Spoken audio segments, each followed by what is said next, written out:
Okay,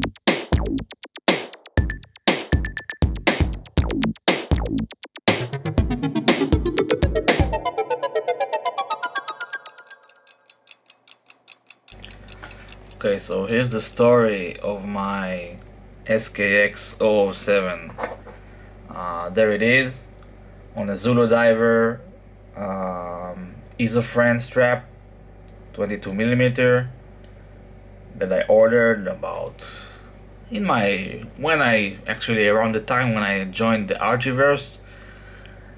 As I said, the Archiverse is just a name for the community, which is centered around the Archie Luxury show and live stream mostly.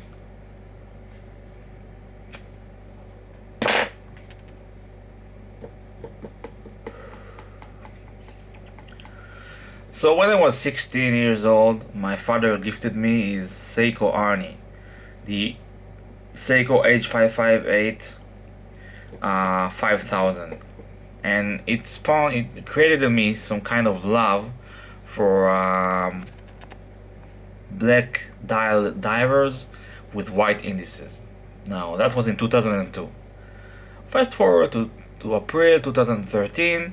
I am almost 10 months into trying to recover from a breakup from my first ever real true girlfriend, who decided that she does not want to be my girlfriend anymore on the beginning of June 2012.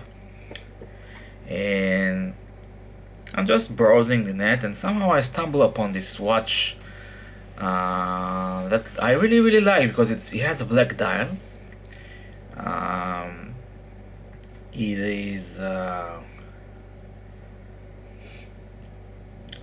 very to the face, like very. It means business looking. It's not it's not a toy. It's not a kid's toy. It's something that is meant to come and work. And it has that very nice bracelet, which I later learned is called the Jubilee bracelet. And I later learned that it's actually the term that comes from the brand Rolex,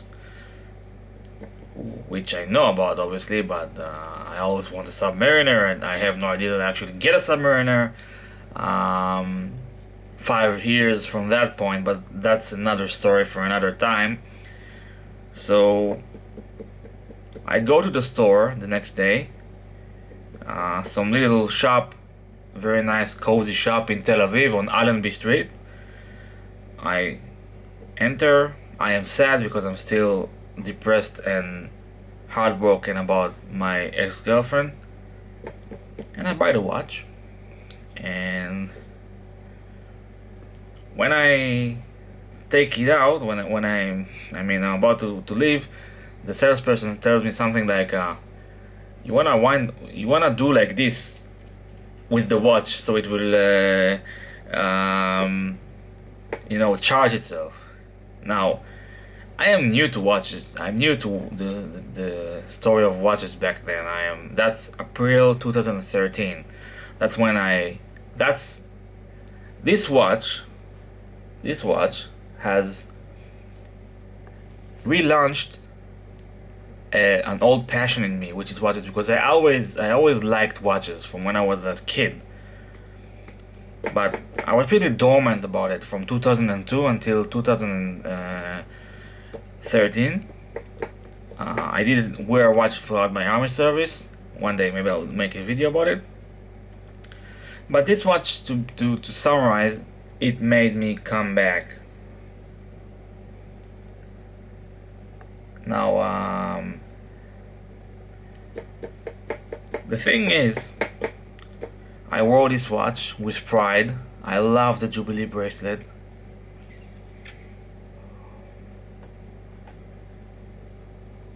And I was content. I thought, that's it.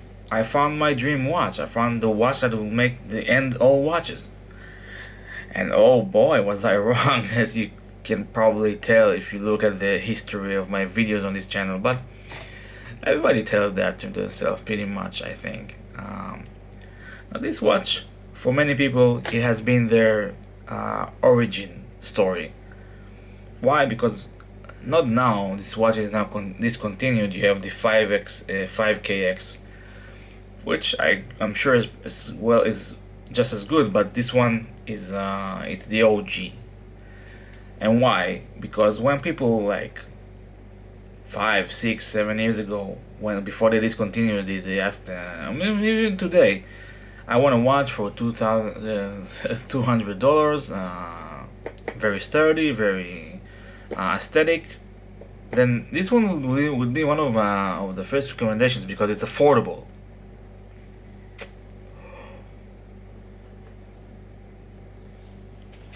And it used to be affordable. Today they are trading, I don't know, for 500 or 400. I didn't check. Luckily, I bought this off a friend of mine, a very, very dear friend of mine, somebody who I really love. And I got it for the price for which I sold my last one, which was actually a J version, a Japanese domestic market version that also has the 21 jewels on the dial. This one only has the divers 2000 meter 200. What's the thing with the 2200 meters on the dial? And for many people it matters because they think that the J version, the one who's supposedly made in Japan, is more pure. But for me it was this one that I first bought, the 21, just without the 21 writing. Not that I have anything against the 21, because this watch I ended up wearing until from April 2023, 13, until June of 2017, when I met a very good new friend of mine. And the watch had actually dropped at some point and it started like being a little wonky. And this guy that I met, he's a watch guy, and he actually, you may know him because if you watch my live streams, you encountered Alon. So Alon was very much after one like this, and I said, hey, I have this one. I hardly wear it because I had already different watches back then. As you know, it didn't really become my one and done. So I just gifted him the watch as it was, and he fixed it with his Mojo special watch maker skills. Just a sec. And yeah, that's the story from there. So at a certain point, not much, not a lot, or maybe at the point where around the point where I gifted him the SKX007 K, that's the Malaysian, I think, version, that is supposedly made in Malaysia and is supposedly less pure. I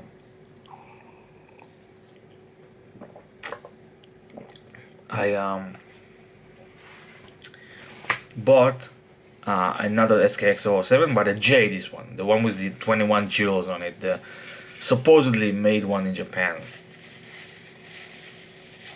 Supposedly the one is the pure one, and I'm saying supposedly all the time because it's important to me. So I had that one for a while, and then I sold it again. I didn't make as much memories with it as I made with the OG Malaysian one, and to me it always represented the origin story of me with watches, and how it made me also overcome a broken heart, because I found fire in my heart for something else. I know watches don't replace romantic love or serious relationships with the other sex, but for me it was some kind of healing, something that helped me heal. And I'll never forget how I walked out of the shop back then in April 2013, and I just looked at the watch with the Jubilee bracelet. Not this one. This one is the Is a frame from Zulu Diver strap, and I said to myself, Amir, I wasn't this back then. I was Amir. Amir, you're gonna get through this. You find something new to enjoy in your life. There are other things in life, other more than her.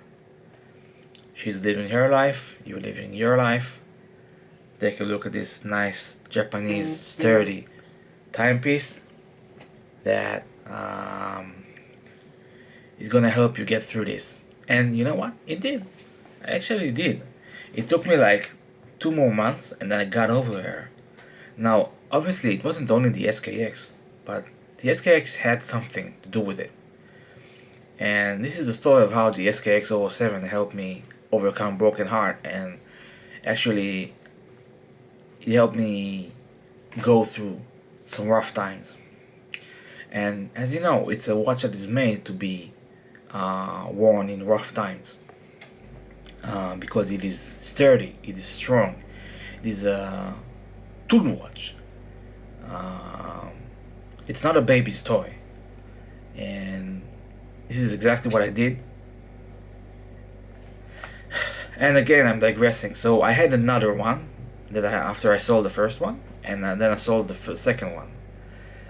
And lately, these have been going up in price, also because they were discontinued, and also because they were always here. When I bought them, they were already a classic, but now they're even bigger classic. They're iconic because you know, they're the origin story of so many people, and just the term SKX without even the 007, 009. 009 is the Pepsi version with the navy blue dial, very dark navy blue dial. Just people says it's better than the SKX.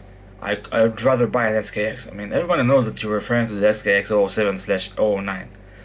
So it's become so like a part of the watch talk jargon, and that's why I love it so much. So lately I've been starting to look for one myself again, because I want one and want to remain. And yesterday, a friend of mine, a very good friend of mine, again, I'm not gonna mention who, but somebody from real life, obviously, not from YouTube. Not that the YouTube friends are not real life, but somebody who I know in real life, who I actually met yesterday because I bought a watch off of him, told me, hey man, listen, I got this SKX007 that I don't wear, so you want it? And I said, does the pontiff shit in the woods? So I ended up having this. So this is why the watch means so much for me, and I'm so happy to have it back. And I bought it for $200 US, which is an amazing price given the price in which they are sold for nowadays. If you look at Watch Weekend, I think it's around 400 or 500. So I had what we call a bonanza. I had a really good deal.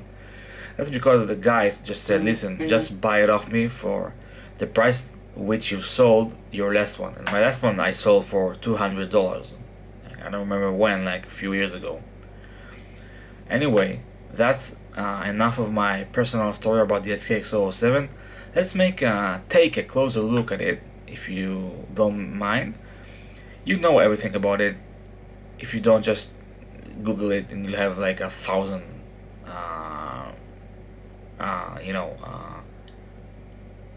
results.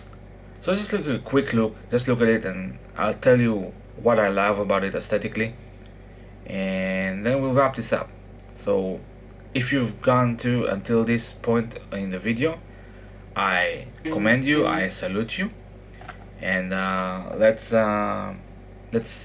flip the camera and look at what we've got here. Okay. So here it is, reunited again. This was this, and the SKX007K1 or 2. I think 1 was for the rubber strap and 2 was for the Jubilee bracelet, or the opposite. But what matters is that we're reunited again. So what do I like about this watch? Well, I mean, just look at it. There's nothing out of place. I mean, look at the triangle at 12 o'clock. Can you see how it's unaligned, misaligned? Like the main mark on the chapter ring is at the side of the triangle. And that's why we love SKX, because it reminds us that life is not that aesthetic. Like when you, I don't know, order food like Burger King, for example, and you look at the food that the hamburger that they show you on their ad, and it looks so good, so perfect, like you just want to bite it because it's so aesthetic. But when you actually go and eat it at the mall, the bun is a little bit off, and the meat is like a little bit not how it looks on the ad, and like this, there's lots of ketchup and mayonnaise, and everything is leaking, and some lettuce is falling out, but you still eat it and you enjoy it just the same. So this is what the SKX is for me, because it's imperfect, and life, humans are about imperfections. We are complex. Perhaps we are the most complex animals in nature, because we have the ability to think. Everybody feels. I mean, I think that most animals feel, if not all. But I'm not an expert on the subject, so I'm not gonna talk about it any further. But we have the ability to feel. We have the ability to think and create words, letters that compose. There are words that are composed of letters that make up sentences that impact other people's lives. Like how I am doing this right now, if you're watching until this very point. Um, you may even think of getting an SKX007 yourself. So what we're seeing right now is an imperfect watch, but at the same time it's perfect. I don't know, you want to say wabi sabi? Look at the scratches on the crystal, the Hardlex crystal. I gotta love Hardlex. Hardlex is Seiko's invention, as far as I know. It's like a little bit more tough, supposedly, than the average non-sapphire crystal, but it's not sapphire all the way. It can get scratched, and you know. So it's not perfect, and it's not perfect because of that thing that I told you earlier, just a few minutes ago, with uh, the triangle and the chaptering. But still, it's perfect because it makes me happy. It reminds me of adversity. It reminds me of heartbreak and how I overcame heartbreak. Heartbreak that I thought would lead me to very, very dark places, and it did lead me to dark places. But this just no bullshit Japanese dive watch just stormed into my life and made me realize that it's worth living. And as I watch it now, as I talk to you, I again remind myself that life is worth living for these things. When you go and you have a good meal with a friend, and you see a beautiful flower, and you have a nice conversation with a nice chick, and when you rebuy the OG of OG dive watches, affordable dive watches, for the third time in your life, and it makes you look at it and just like it was art, even though it's like a cheap dive watch that is inaccurate, which is scratched up, but at the same time, I mean, it's the SKX007, Her Majesty's 007, and you got that red divers 200 meters at 6 o'clock, and at the 12 o'clock it says Seiko Automatic, and you got that date and day window at 3 o'clock, and of course the iconic 4 o'clock crown position, which is synonymous with so many Seiko watches. This is Seiko. Ladies and gentlemen, this is Seiko. This is the Seiko we love. And Seiko is love. Seiko is my favorite brand. Yes, I own Rolex, but still, Seiko is the heart. It's a heart. It's a big heart. And it's such a big heart for me. I will always wear Seiko, and I want a new Seiko. But meanwhile, I'm just gonna make do with this one, and that's not bad at all. You know that song from the James Bond film, sang by Carly Simon? I forgot which film it is, but nobody does it better. So yeah, nobody does a Rolex Submariner better. Rolex does the best Rolex Submariner, but Seiko did the best SKX007 that they could. So nobody does it better. Let's look at the loom and wrap this baby up. Where's my flashlight? There it is. Just a second.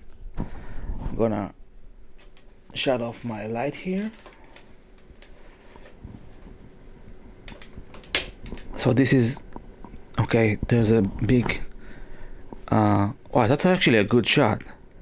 Look at the white indices on the black dial. This is so fucking beautiful. My god. I'm gonna take a picture of this and post on Instagram to show my making of this video. Just a second. Yeah. Okay, I'm gonna remove the shit. Sorry, I'm getting a little bit emotional and excited over here. I'm gonna minimize the window here, and this is the loom which hasn't been loomed. And now I'm gonna show you the loom when it's loomed. If I just find, oh, there it is. Okay, you ready for this? You ready for this? You ready for this? Look at the wabi. Look at the crystal. My friend really gave this one loving. And here we go. That's the loom I'm talking about. That's Seiko loom. Many times when people talk about loom, they say compare it to a Seiko loom, because I don't know. I guess there are companies that make better loom than Seiko, but I don't know them yet.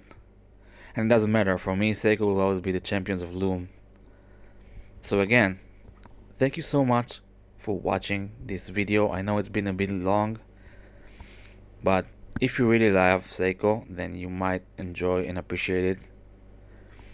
And just wear your watches, enjoy them, make memories.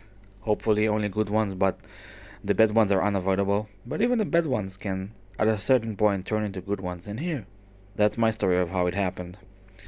So nobody does it better. Thank you so much for watching.